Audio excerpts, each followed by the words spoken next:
time out of your busy schedule to come here. I'm Sang Yeonjin, a volunteer for the GIC Talk. Before the talk begins, please make sure your cell phone has been turned off or switched into silent mode. Ladies and gentlemen, do you often go to the library? What do you think of the importance of library? For me, a library is a place I can find a great amount of professional and reliable information for my studying and writing reports. Also, for my grandfather, it is the best place to spend his time all day long. Likewise, a public library provides a lot of benefits for a nation. However, in the case of Kenya, a nation in Africa, this kind of infrastructure is so poor, so most people cannot enjoy reading books. So Mrs. Margaret Law, a librarian at the University of Alberta in Edmonton, Canada, is carrying out some project to build a public library in one of the villages of Kenya with her friends. Today she will let you know how she decided to start this project and how she was able to raise the money needed for it. Okay, let's welcome our speaker with a big round of applause.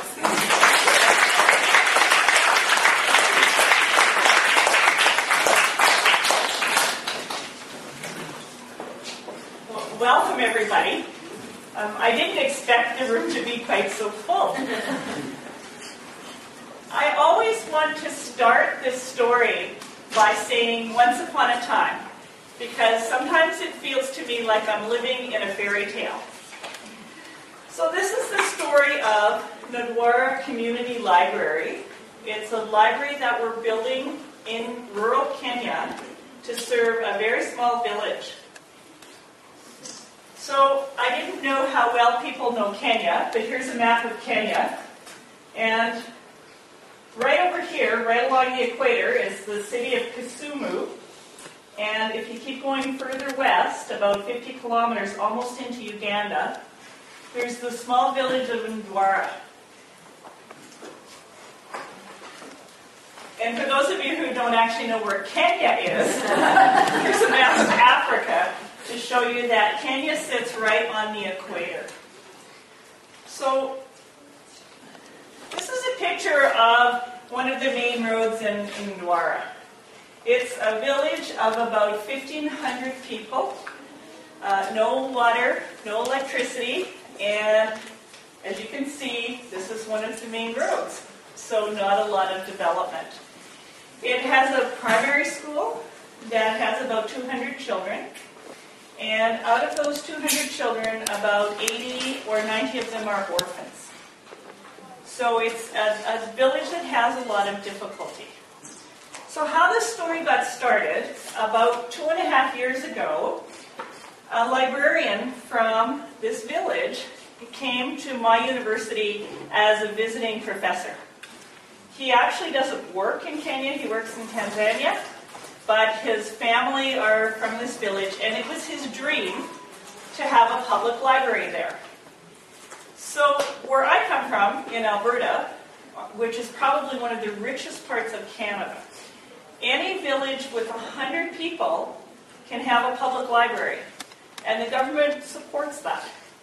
So we're used to people having access to information whenever they want.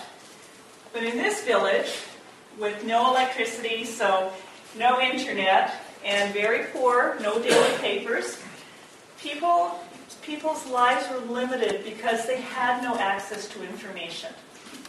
And so for a lot of students, because they couldn't leave after primary school, because they didn't have enough money, they didn't even know what other options were available to them. So when my friend told me this story, I said to him, well, let's just build a library. And that's what we decided to do.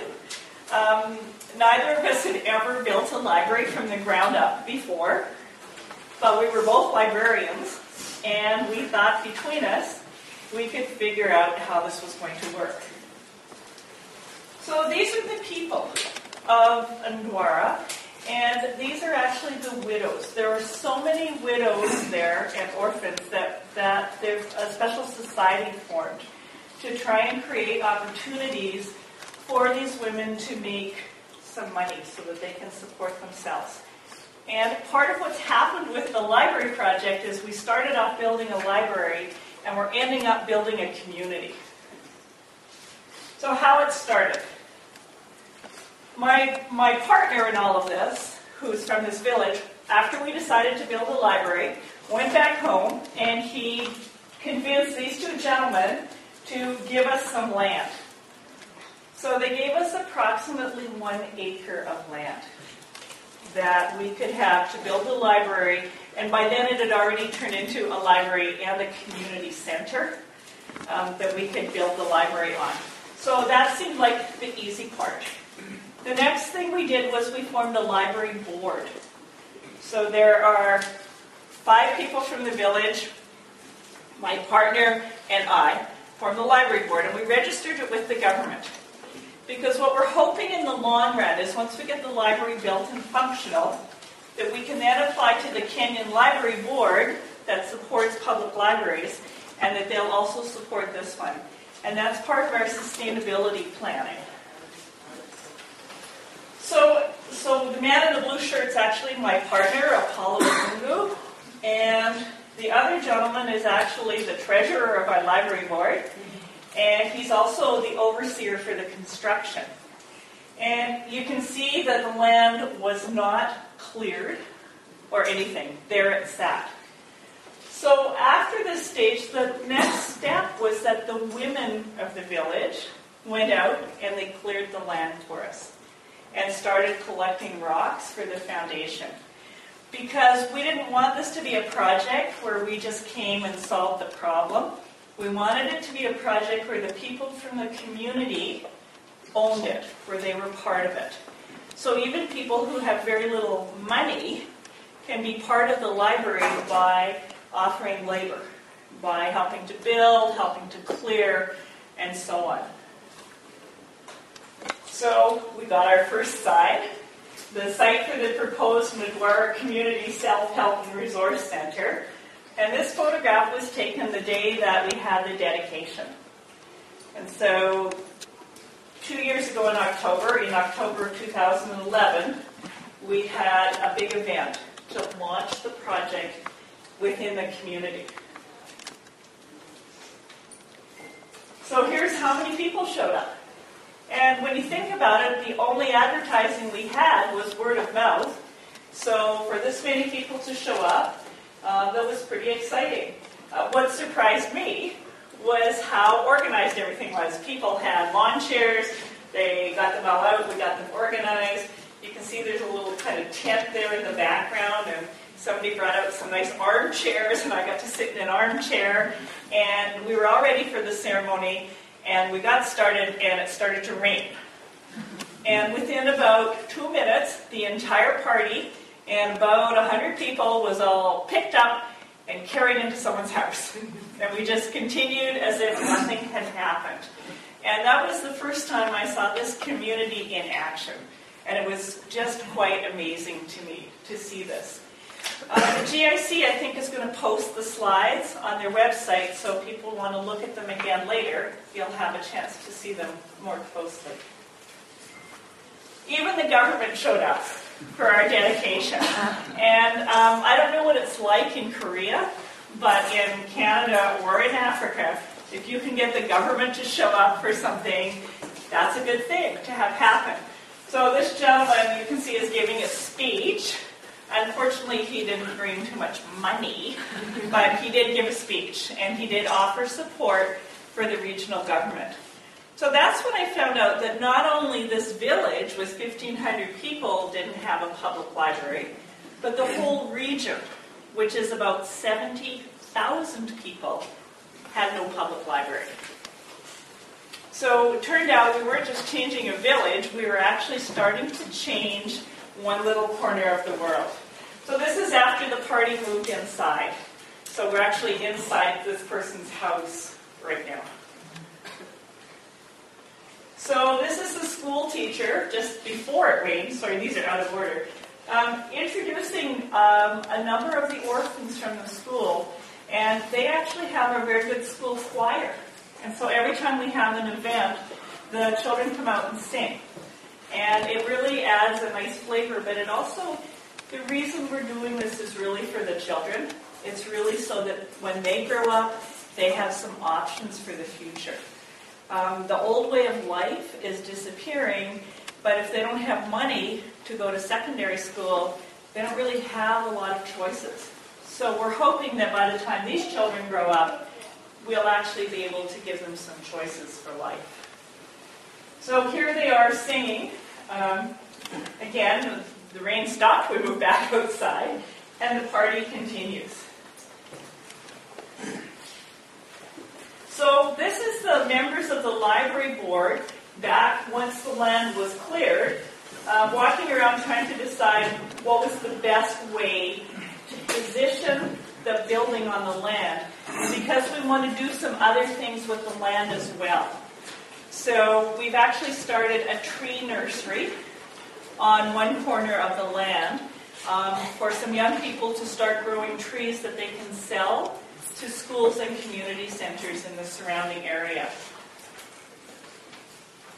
So once we decided where the building was going to go, we started planting trees around the perimeter. And you can see it's pretty labor intensive. You plant them one at a time. So here's my partner Apollo planting a tree. And here's me planting a tree. And the way that they do it is interesting, because they plant the tree and then they take branches from different trees that have brambles on them, like spikes on them, and they pile it over the top. And that stops the baby trees from being interrupted or disturbed by any animals or anything like that. So when I went back to visit my tree, it was a little bit bigger. The next thing we did was we got a fence. So now we have a fence up around the land, and it starts to take shape. Until we had the fence and the trees, it was like a dream. I raised money, but it was the fence for me where I went and I saw the fence and I thought, we've started. There's something to look at. So the fence was really important to me. And now, here's the walls coming up. So we decided that we would use labor from the local area. People had suggested to me a number of organizations that would come to Africa and build buildings for us. But we thought it was more important for people to build it locally. First of all, because it provides some employment. It also provides some skill training. And it also means that the community owns the building. So here it goes. By the time we got to this stage, we had decided that the library would have 5 rooms. So it's going to have a room for adults. It's going to have a different room for children. It's going to have an office for the librarian. And then there's going to be a big round section on one end that will be a gathering place for seniors. And it'll be in a more traditional style. And then on the other end, there'll be another round piece that will be a cultural center. So if we're able to display arts and crafts from the region, we're hoping that we'll be able to do some training of people in learning some traditional crafts and bringing that effort back to the community. This is very close to the part of Kenya that Barack Obama's family comes from. And the reason that is important is that the Kenyan government is promoting tourism to that area, which means we hope that if we can find an activity, for example, creating local crafts and artwork, that there will be a market that we can sell those things to. So this is what I said. We started building a library. Now we're building a community center, and I'll tell you a little later on how it even got bigger than that. So here are the walls of the library start going up. And up. And I haven't seen this yet. I'm going to be there the first week in March, and I'm so excited to see the walls, because now it's actually like a building, right? and it gets a little higher. And now you can see the round piece on one end. And so our goal is to have the walls up completely by the end of the summer, and then in October, when I go back the next time, we'll have a big fundraiser, a community fundraiser, and we hope to raise enough money for the roof. So we had the dedication. A year later, we had a community fundraiser in the community. And what was interesting is the story of our library had already started to spread. And we had representatives from other villages come, and we had more senior government people come, and this time they brought money. So that was a step in the right direction. So we had a fundraiser. It's called, in the local language, a harambe, and it's a lot of activities for raising money from people. And my favorite was that the children from the school came out and they sing a song where each verse is about a particular person, calling them out from the group to come and put their money in the bin. And then there's a chorus that everybody sings together. And then they call out another person to come and put their money in the bin. So we were very happy because, again, the community got involved. And the important thing is it's not how much money people put in, it's that they put something in so that they can feel part of what's going on. So next time I go, which is in about 4 weeks, I'll get to see the walls. So the next thing we decided about a year ago was that we would start to offer library service without the building, so that people didn't have to think that the library was a building. And so because I'm a librarian, for me, library is about service. It's about connecting people and information. It doesn't have to be in a library. It could be online. It could be by mail to your house. It could be outside under a tree. Or it could be in a church, which is what we decided. So we didn't have any books. So the next thing was I started shipping books from Canada and also carrying them. And this is a picture I took. I don't know if you can see it. It's 4 suitcases. And I travel a lot, but I travel with 1 suitcase. The only reason I would travel with 4 suitcases is to carry 3 suitcases full of books to Africa. And of course, the airline gives me a lot of grief and unhappiness because they want me to pay. And then I pull out the photographs and I say to them, but look at this. You can be part of this. And about half the time, they let me take them for free. So that's pretty good. Actually, pretty good odds. So there's 1 suitcase of my stuff and 3 suitcases full of books here that I'm towing around. This is in South Africa, actually, where I was for some meetings. So people will come to meet me for meetings, and they see I have this huge pile of luggage. And, of course, they think that I'm like a princess and I have to carry everything with me. But it's always books. So the next thing we decided to do was sell library memberships. And we debated the whole free library idea versus having people pay. But we wanted people to pay a little bit because we wanted them to feel tightly connected. And I was really proud to have my photograph taken with these 2 ladies who were both in their 80s. They were part of the group that cleared, and they were the first people to buy memberships, even though one of them can't see well enough to read. And the other one's literacy level is probably not good enough. But they wanted to be part of the future. So they just signed up for library memberships. And that for me was one of the signs that the community was really literally buying into this, that they really wanted to be part of it. So we decided to offer library service out of the church, a building attached to the church. It's tiny, there isn't much room, but there we have books and we have people reading. So that's actually really good. Now, because there's no electricity, people can only read during the daylight hours. And that's probably the next problem that we're going to have to solve. So right now, The library's only open when it's daylight. And this is how crowded it gets sometimes. So there really is nowhere to sit. People just squash in and they read what they have to read. One of my biggest accomplishments this year was finding somebody who sponsored 2 daily newspapers for 1 year. And that was actually surprisingly expensive. It was $600 for 2 papers per year. But what I hear now from the fellow that is working in the library is that people line up to read the paper every day.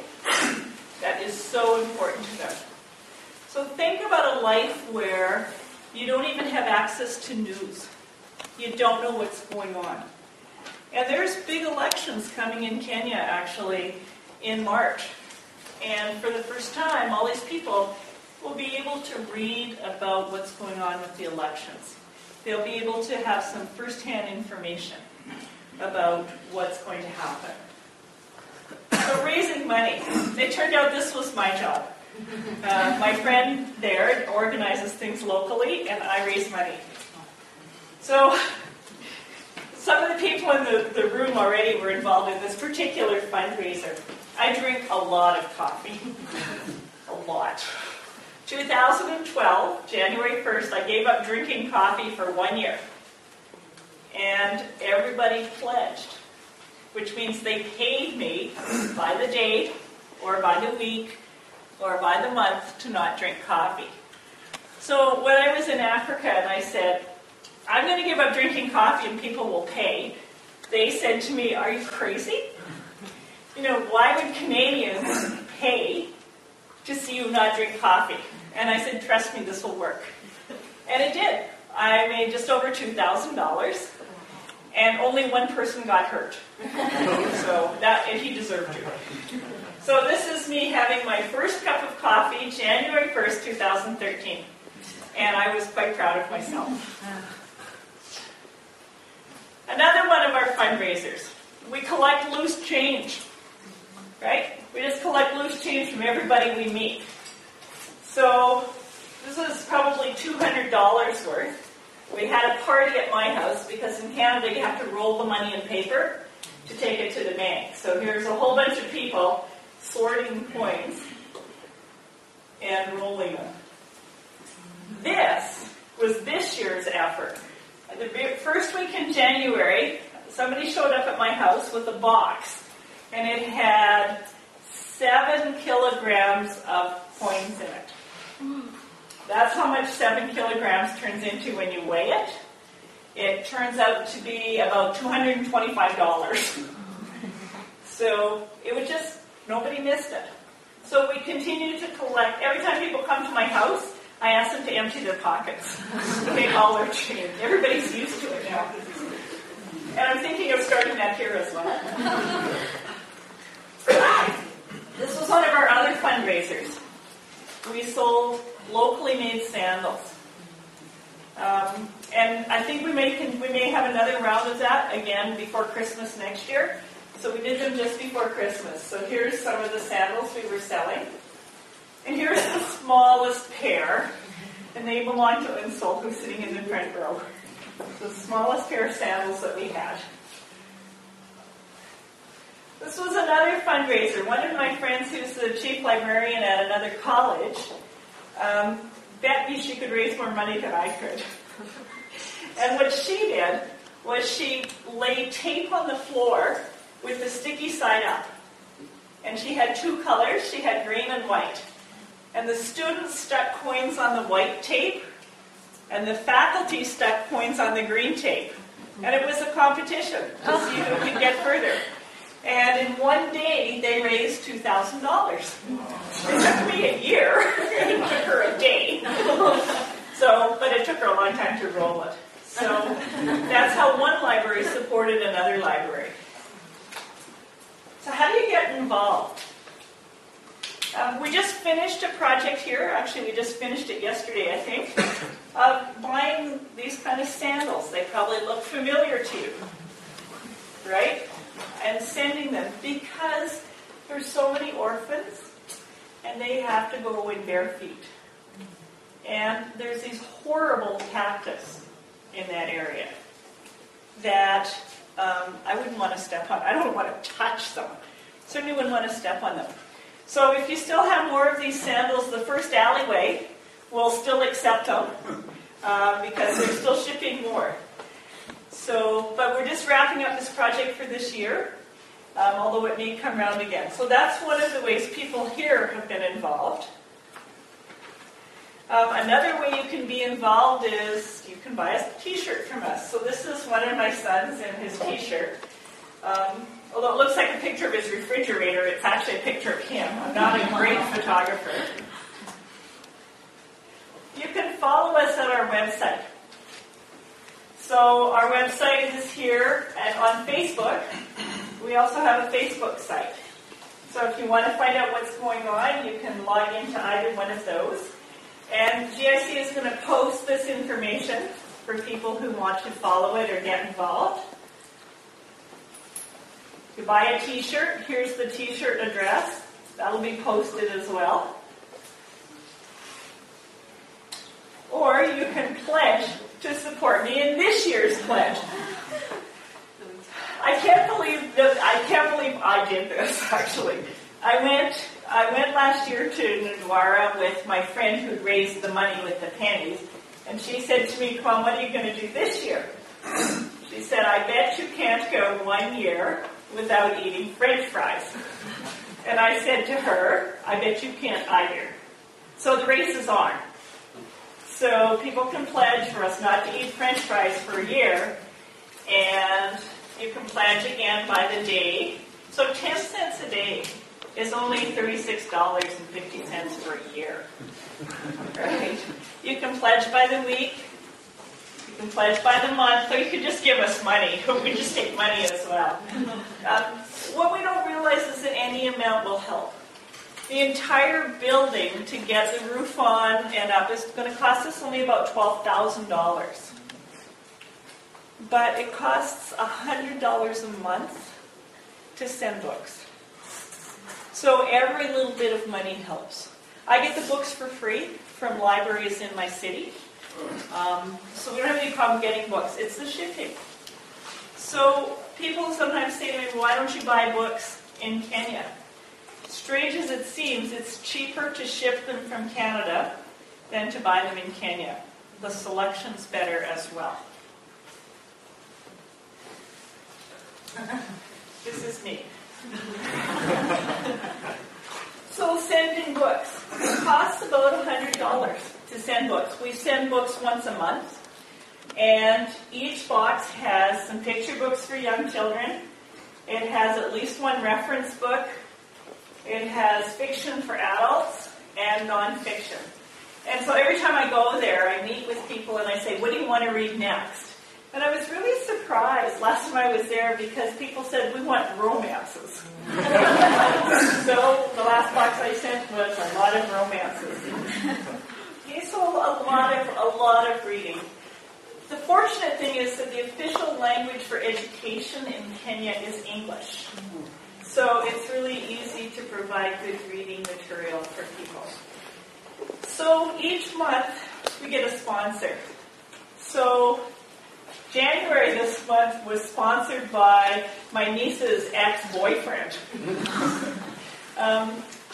So we're always looking for people or groups or families who would be willing to come together and give us $100 for 1 month's worth of shipping. So you can pledge by going to the website or by emailing me or by going on Facebook, however you want to contact us. So for more information, here's my email.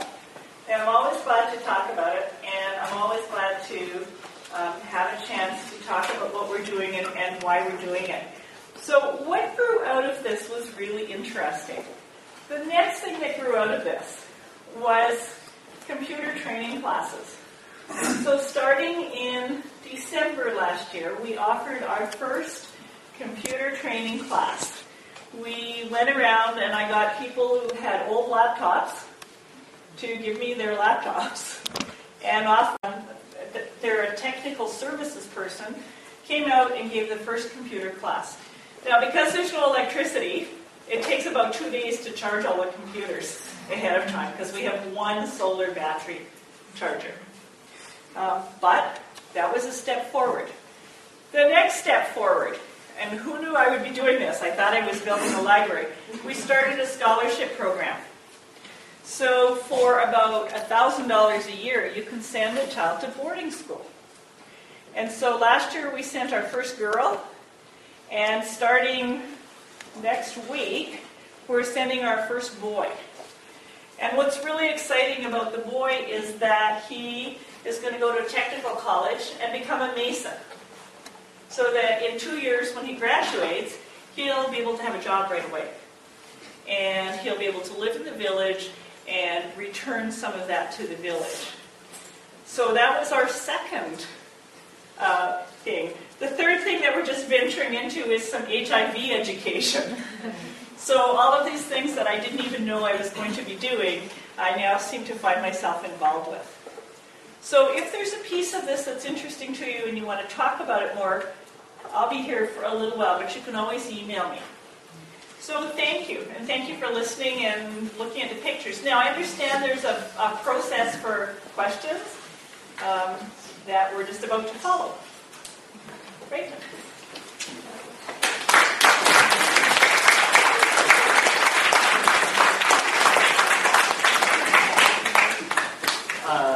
Thank you, Margaret, for that wonderful talk. I think the audience really enjoyed it. Now it's time for the question and answer portion of our talk. If you did not receive a piece of paper when you came in, please raise your hand and one of our volunteers will give you a paper to write on. Please write your questions on the paper and I will ask the questions. So, one of the things you mentioned a few times was the high number of widows and orphans in this area. You did not mention why that is so. What is the reason for the high number of widows and orphans in this area of Kenya? There's two reasons. One of the reasons was that when there was the first HIV outbreak in Africa, this was one of the areas that was really hit hard, and proportionately more men were affected than women. The second thing is that the nearest town is about, I would guess, 5 or 6 kilometers away, and one of the popular ways of travel is by borda, which is like a motorcycle taxi. And so a guy who has a little money buys a motorcycle, and then his passenger rides on the back with whatever he's carrying. So it's not unusual to see a motorcycle going down the road with building supplies on it, or with a pile of plastic chairs. And those motorcycles get in a lot of accidents, and they're mostly men traveling by them. So that's one of the reasons why there's so many widows and orphans. You talked a lot about fundraising, and you mentioned some dollar amounts. How far does a dollar go in Kenya for this project? So you mentioned the $2,000 you raised in 1 year by giving up coffee. Right. How far does that $2,000 go? All of the bricks that we've used so far were about $5,000 worth. So the $2,000 I raised, the $2,000 my friend raised with the tape, and then the other $1,000 we raised locally, that was about that many bricks. So I don't know if that answers the question. It's really hard to say. I just bought a router for them, and it was $85. So some things seem to me to be really expensive relative to how much we would pay for them. And some things seem to be relatively cheap. So it's really hard for me to say.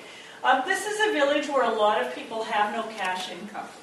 So they live by subsistence farming and by being able to exchange with their neighbors for what they need. So what is one of the biggest unforeseen obstacles that you've had to overcome?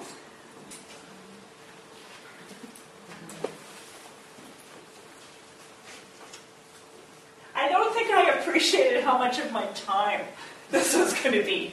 When I started this, it was like, oh, I'll do that. And it's really become a second full-time job for me.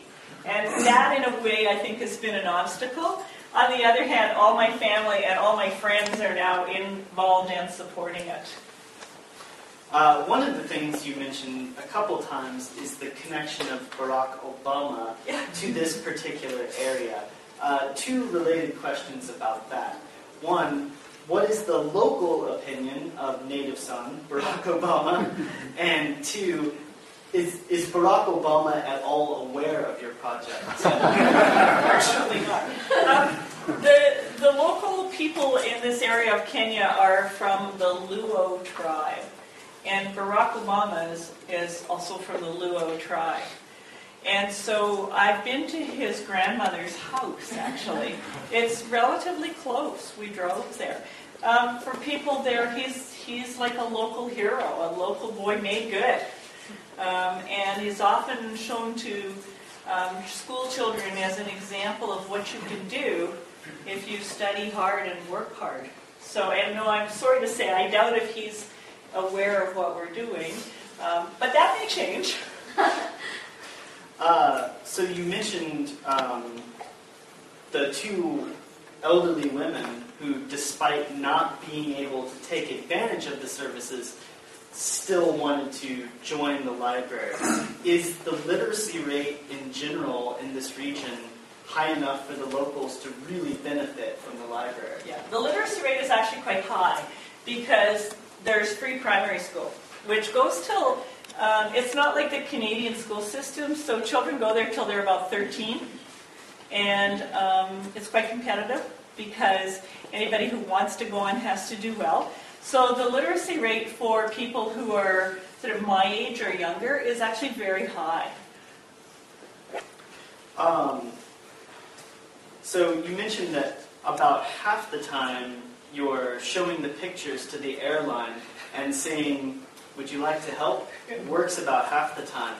Would you like to comment on which airlines were sympathetic or not? Yeah, Air Canada has been brilliant, I have to say.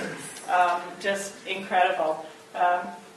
Right now, South African Air is not my favorite airline, but a number of airlines, when I just kind of say, well, come on, I'm a librarian, this is our community, these are books, give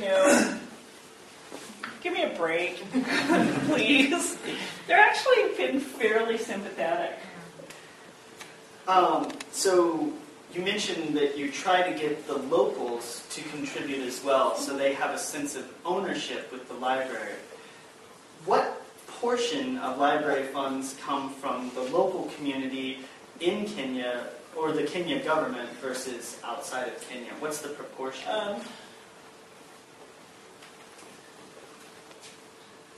Very little, actually.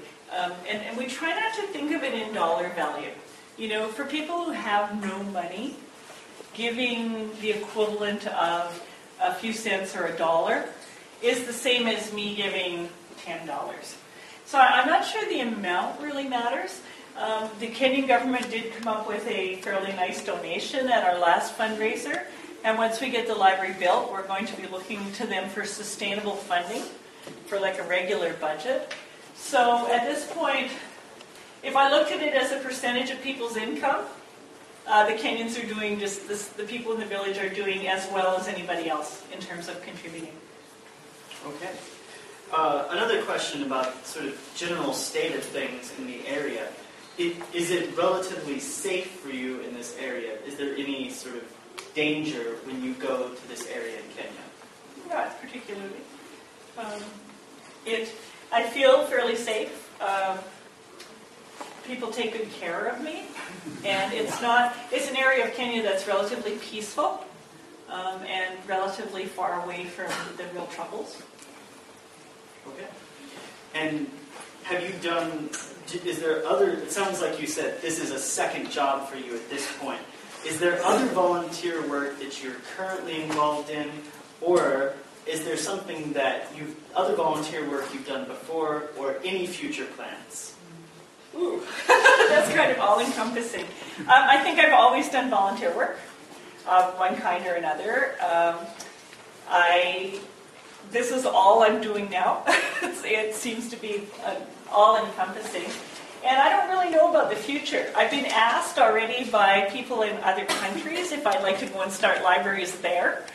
And I, at this point, have to say to them, not yet. What we really want to do is get this library so well functioning that it's a model before we think about spreading it to anywhere else. So I'm sure that something will come along that I will feel the need to get involved with. So you mentioned the boarding school aspect. Two questions related to that. One, how are the candidates chosen who will receive this scholarship? Okay, the library board and the schoolmaster together look at the children who are ready to go to secondary school, and the ones whose parents are going to pay for them to go, obviously we don't give a scholarship to, and then the next one with the highest marks. So it's really who could be accepted at a secondary school, has high enough marks to be accepted, but doesn't have any other way of going there. So that sounds like a life-changing opportunity for some students. I hope so. Are there any other interesting cases of change in people's lives that have been brought about through your efforts at the library? Well, when I said that this was growing into something else, the community has decided it needs a secondary school. So we're starting a secondary school this year in the primary school. Just moving all the kids around to make space, getting some volunteer teachers, and a little later this year we'll be collecting school supplies.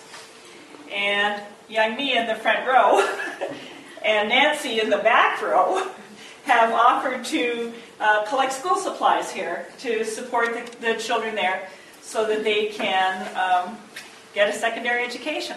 So that's like one more life-changing thing that's come out of this project. It's like I said, I thought I was building a library, and it just keeps growing.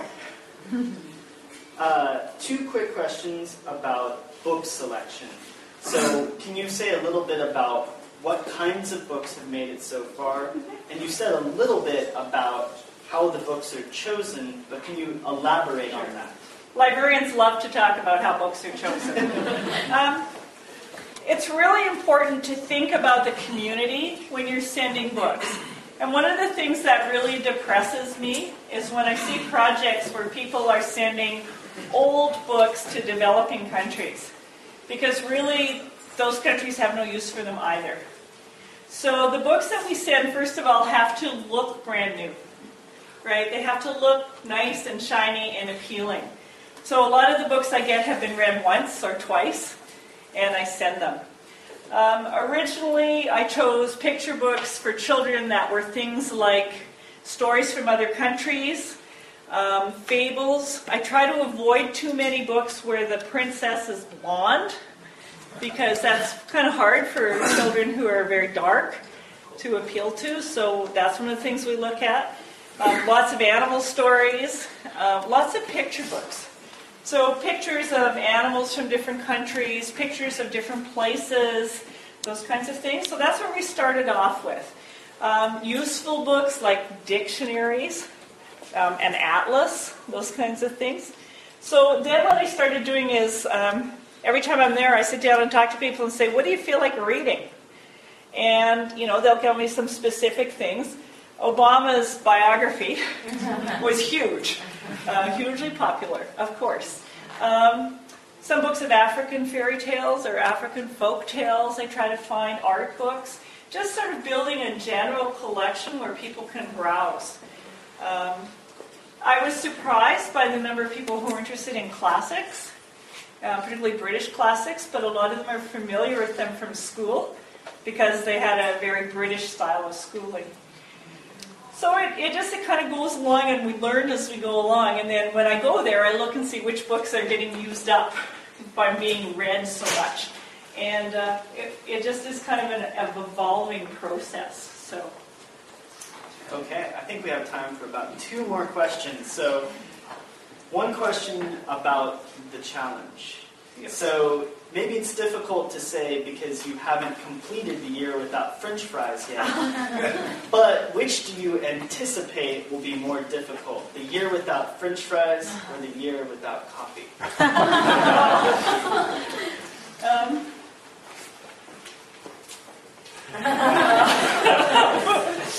Oh, I don't know.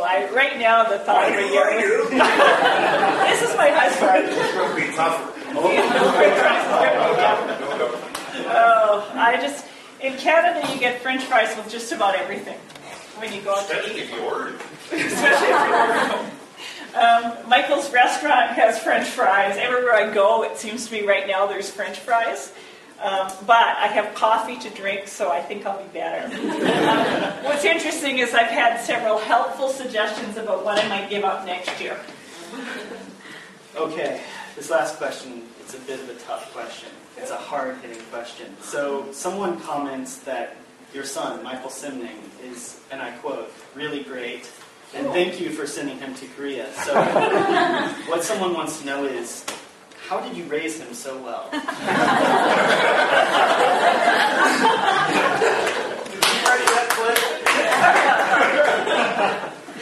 What people don't know is that we sent him to Korea, but in exchange, we took his brother-in-law back to Canada. And his brother-in-law lives with us now, and has done for about 10 years.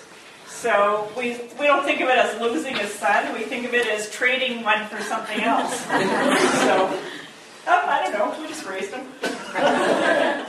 So no helpful parenting tips to raise a Michael Simning-like son? Well, not that I would announce in public, no.